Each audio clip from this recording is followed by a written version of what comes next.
Many people have asked for a tour around my 1983 Albin 27 cruiser, Free State.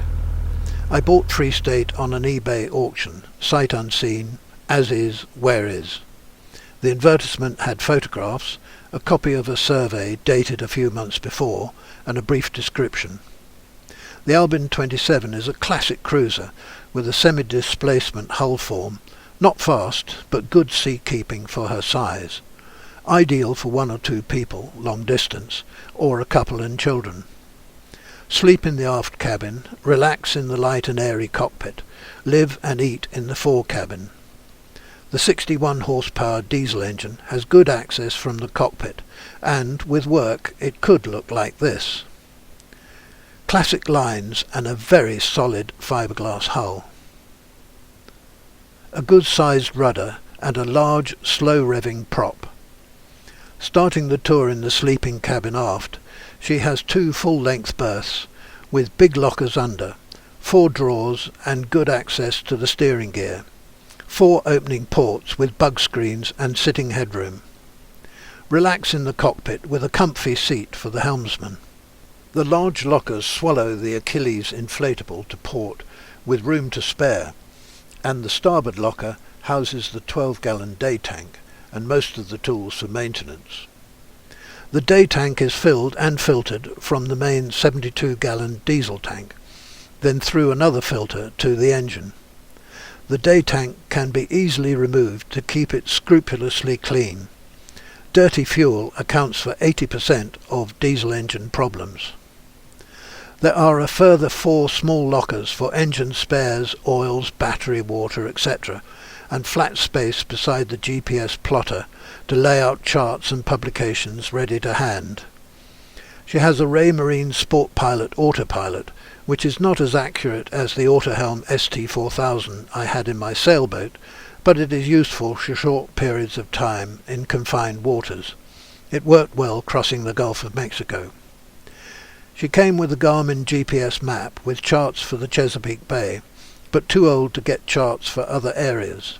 I sold it to a chap in that area and bought a new Lawrence GPS map, which does the job, but I wouldn't buy another one.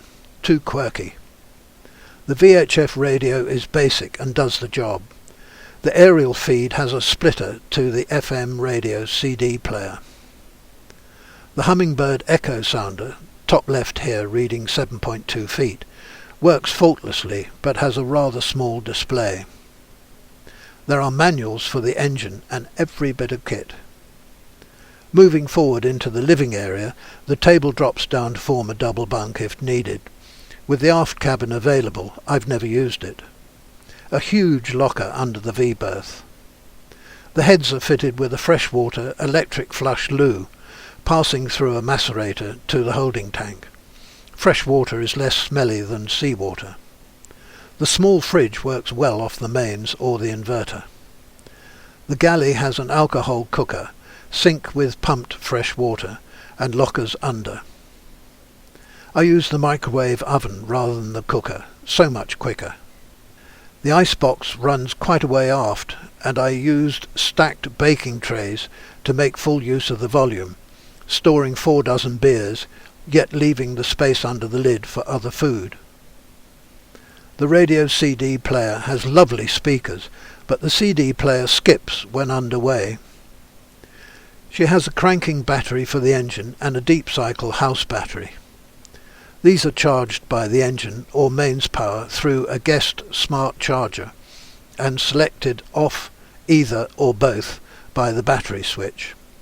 It is switched to the house battery when the engine is off, so if the house battery is flattened, the engine battery is still okay to start the engine and charge up the house battery again. An inverter supplies 120 volts AC from the house battery to run the fridge, microwave and other mains kit.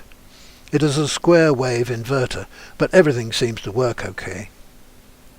On deck, the Simpson-Lawrence anchor winch handles the all-chain scope okay, but as we normally anchor in 10 feet or less, I leave 5 fathoms of chain on deck, quicker to deploy when single-handed. All chain anchors take up less mooring space than a rope scope. Free State has a deck wash pump under the V-berth to a hose directed over the chain coming in, so washing off the mud. Works well. Good for washing the decks and for washing me. I like plenty of anchors, and she now has 3.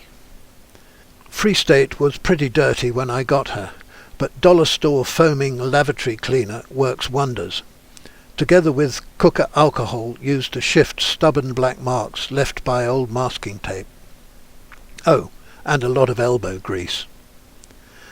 I bought a sewing machine to repair bunk cushions and make rain screens over the aft cabin opening ports, and side screens from Walmart best quality shower curtains. I'm not a canvas worker, but they do the job. The Achilles 2-man inflatable is made from Duralon, more expensive but far superior to PVC. Not the easiest of craft to row, so the little 2.7 horsepower outboard does a better job and runs on the smell of an oil rag. The bike is a must for shopping and enjoying the area. She is not perfect, with a scratched windscreen, bright work needing finishing, a crazed forehatch and other minor faults. But then I didn't pay top dollar for a perfect boat, and I can still see through the windscreen, and the forehatch lets light in and keeps water out, so I'm not too bothered.